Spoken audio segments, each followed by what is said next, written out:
Hello everyone and welcome to Book Days.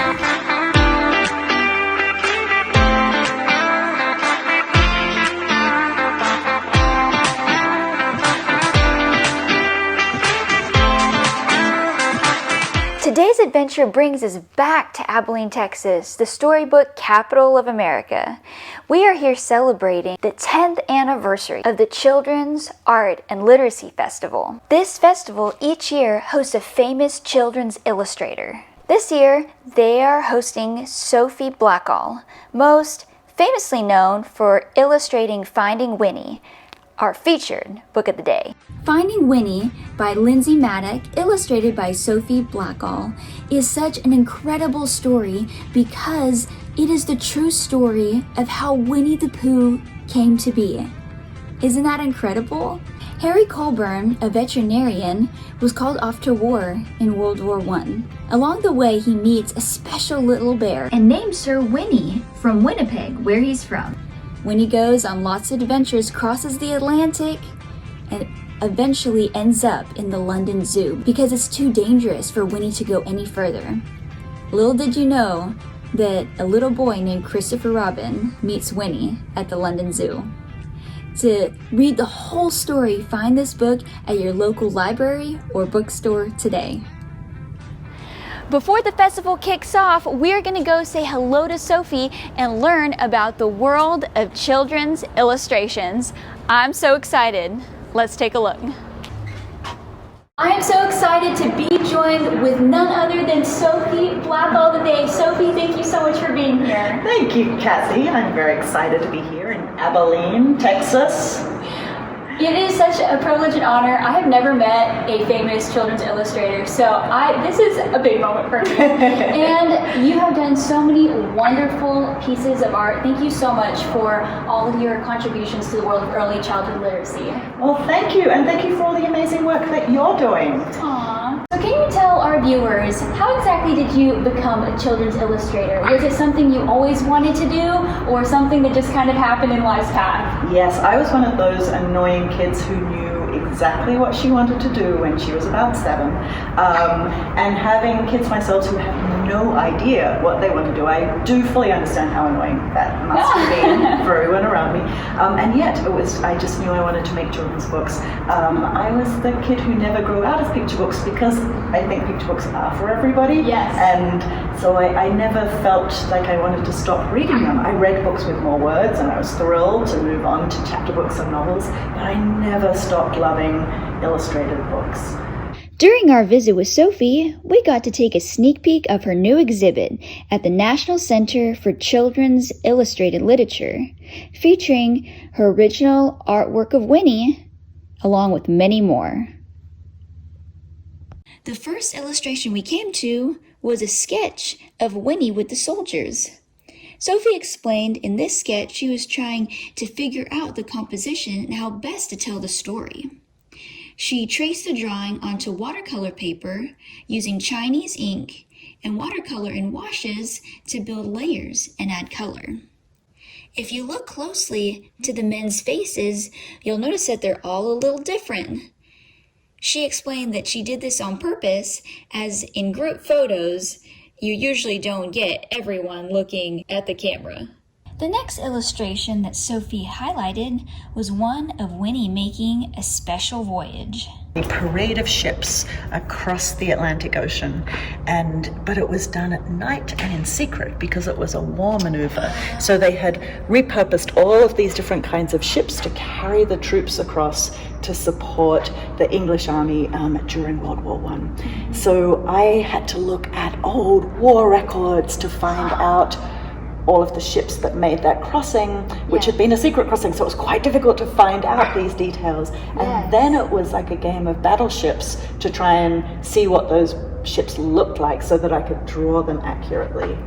And then I made a mistake. So there is a mistake in this, which was corrected, thank goodness, by the time the book went to print. And I don't know if you can see what the mistake is, but I will give you a hint. It's in the flag. So the Canadian flag was designed in the 1960s. Oh. And this book took place in this scene took place in 1914. So thank goodness an eagle-eyed person in the production saw it just as the book was going to print and said, I think you put in the wrong flag. Oh my goodness, I did put in the wrong flag. So we switched it out. I was going to say, that looks perfect. So it has to be something with the date. Exactly. And also these flags are the semaphore flags, and they have a secret message in there. So some kids who are really into decoding and can look up semaphore flags can so cool. figure that out, what that says. It's a little secret code in there. That is incredible. And I like that you put Winnie so tiny, because you really have to look for him in this picture.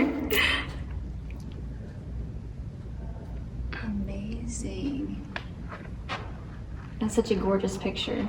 And down here we have, I guess, the most famous painting, especially for this festival. That's right. Of Winnie with Christopher Robin. That's right. So when Harry went into battle finally, he had to figure out what to do with Winnie, because Winnie couldn't go into the trenches, obviously, so he took her to live at the London Zoo. And I went to visit the London Zoo and looked into their archives and found the record book of the day when Harry brought Winnie to the zoo, and it was all notated in beautiful writing and everything that happened on that day. It had the weather, it had the fact that a hippopotamus was sick, like it had all of these details in the zoo. That's incredible. And then there was one Canadian black bear, and so this was Winnie. And over the course of the rest of her life, she was one of the most popular animals at the zoo because she was so tame, and they really did let some children into her enclosure, and some other people, they would feed her condensed milk with a spoon. And A.A. Milne knew one of the zookeepers, so here's A.A. Milne. And there's quite a famous photograph of him looking down into the enclosure with Christopher Robin on Winnie's back, or feeding Winnie with condensed milk with a spoon. And the idea that you would let a child into an enclosure with a wild bear is kind of amazing. But really, apparently, she was that kind of a bear. So it was fascinating to see all of those records. And as you mentioned before, this is the image that has been turned into a sculpture for the Calf Festival in the sculpture garden of the Storybook Capital of America, and which is going to be unveiled tonight. And as I understand it, it is the bear herself, and kids are going to be able to climb on her back like this, which is the next best thing to actually cuddling a real bear. Oh, no doubt. Oh, this is so precious. We are so looking forward to seeing this sculpture unveiled tonight with you here. Same. I'm so looking forward to seeing Steve Nee's beautiful work this evening, because he's been working so hard on it.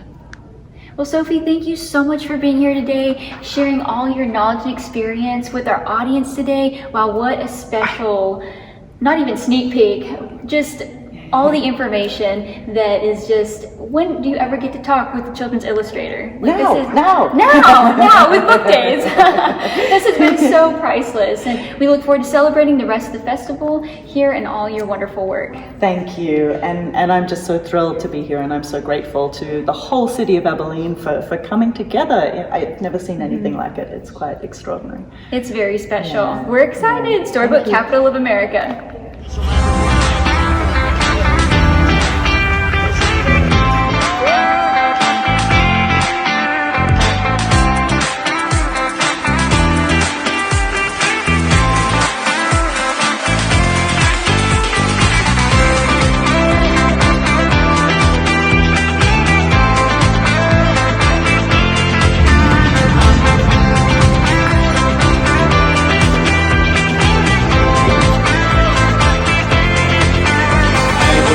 Introduce our very special guest for the weekend, Sophie Blackall, and her husband, Ed Smith. Please join us in giving Sophie and her husband, Ed, a very, very warm and gracious West Texas welcome.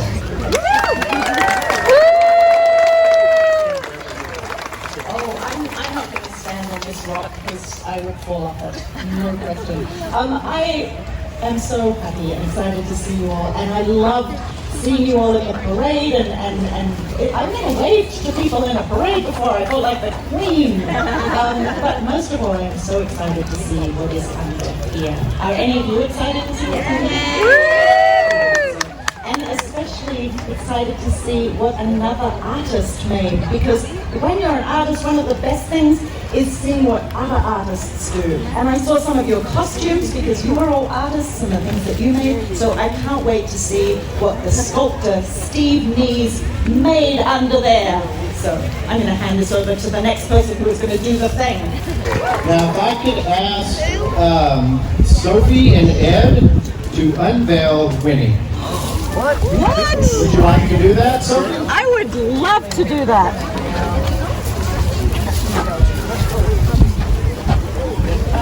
Where's Steve? Could you help us out a little bit?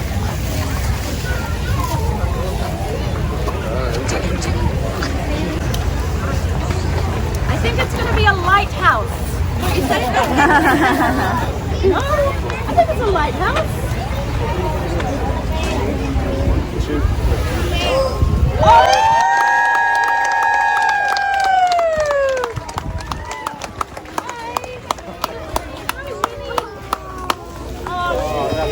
Oh, she's beautiful. Oh, don't you want to touch it? She's very hot. Very. You wouldn't want to sit on it because she's quite hot. But isn't she lovely? Yeah, when she's not hot. When she cools down a little bit. Yeah. I am so excited to be here with Steve Neves, the sculptor of the beautiful Finding Winnie sculpture. Steve, thank you so much for being here today. This is such a big day. And can you just tell us, how did you get into sculpting? I guess with Play-Doh when I was a kid, making triceratops and different dinosaurs and stuff. And in kindergarten, I had an aptitude for it. Yeah. Wow. And so how did you work on Winnie? Well, I got hired to do the job by Lynn Barnett, the Cultural Affairs Council, and I've been working with them since 2014 on so many. I've done almost all of the sculptures for the Storybook project. Wow, this is incredible. This garden is just beautiful, of all the different sculptures that we've seen. Everything from Otis to 3 bedtime stories. It's just such a magical place. And so how long does a sculpture like Winnie take? I usually work on them about 9 months to a year, and then send them to the foundry and they get cast in bronze. So, Wow. And so do you do everything like from scratch, the drawing until make it? We find a drawing, an illustration that we want to base it on, and then I do drawings of different views of it, and then just start from there, just start building it from there, and then do an armature like a skeleton, and then add other things on there to build sort of the muscles of whatever it is I'm making, and then go back over it with the skin, and then it goes to the foundry. Very cool. And now what would you say for any children thinking about being a sculptor? Well, just keep making art. Do drawings and sculptures, and just use any material that you get. I think not being afraid to try something new is key. Huge. And sometimes you find one thing you really like and you're good at it, but you need to try some other. I was going to be a painter, and then I just decided I was going to be a sculptor after some experience. So just keep with it. No doubt. Well, I love how this festival features art in all the different ways, from sculptures, physical sculptures, to the art on the wall. This festival just features so much art. It's like oozing out of the atmosphere. So Steve, thank you so much for coming today. It's been a real pleasure.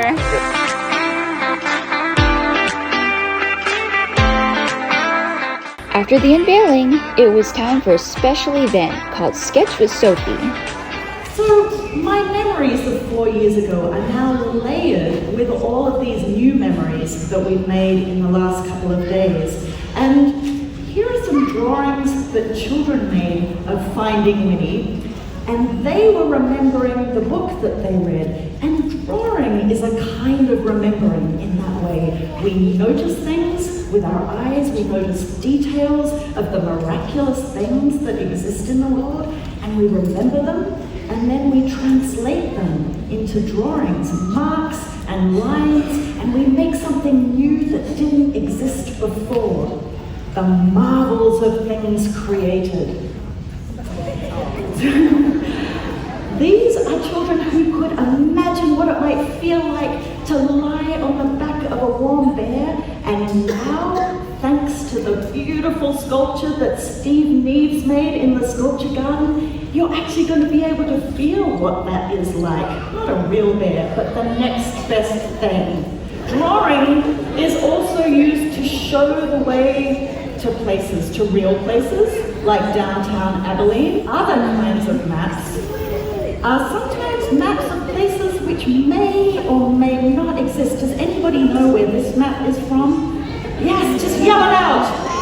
It's from Winnie the Pooh. These maps, once they're drawn, they do exist. They exist vividly in our hearts and minds, and maybe, do you know what? When we grow up, maybe we get to find out that they are real places and we can actually go there.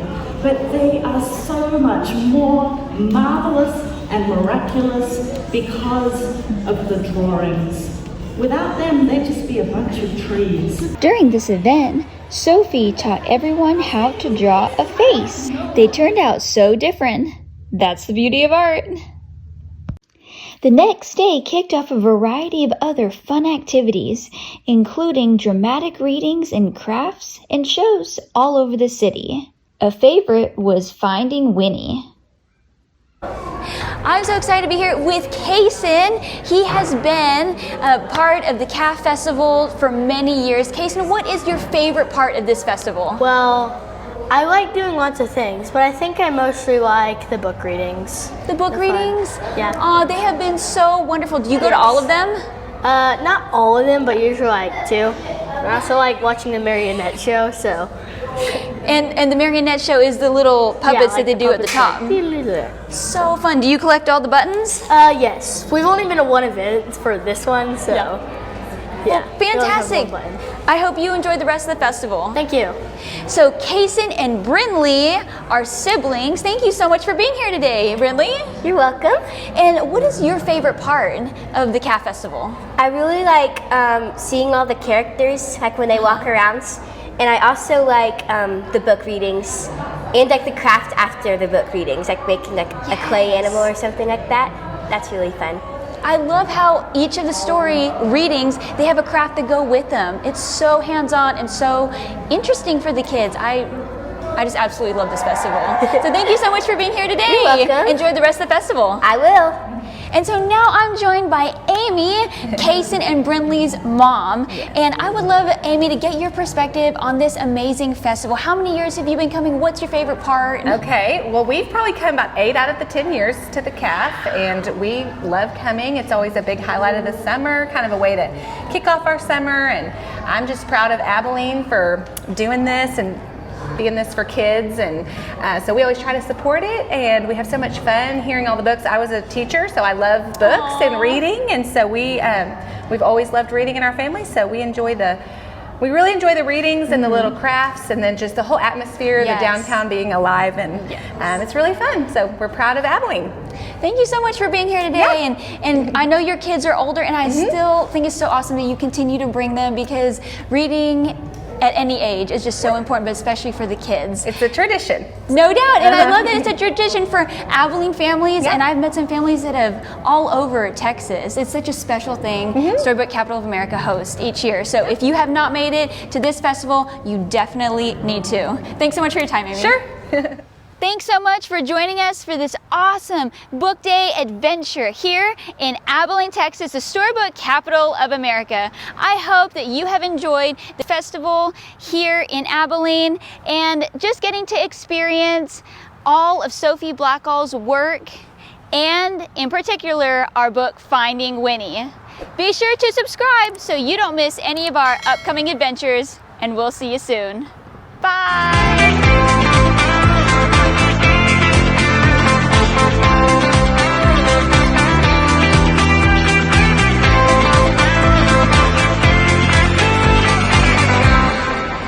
Want more book days? Well, the adventure has only begun. Check out these episodes and be sure to subscribe so you don't miss any of our upcoming adventures.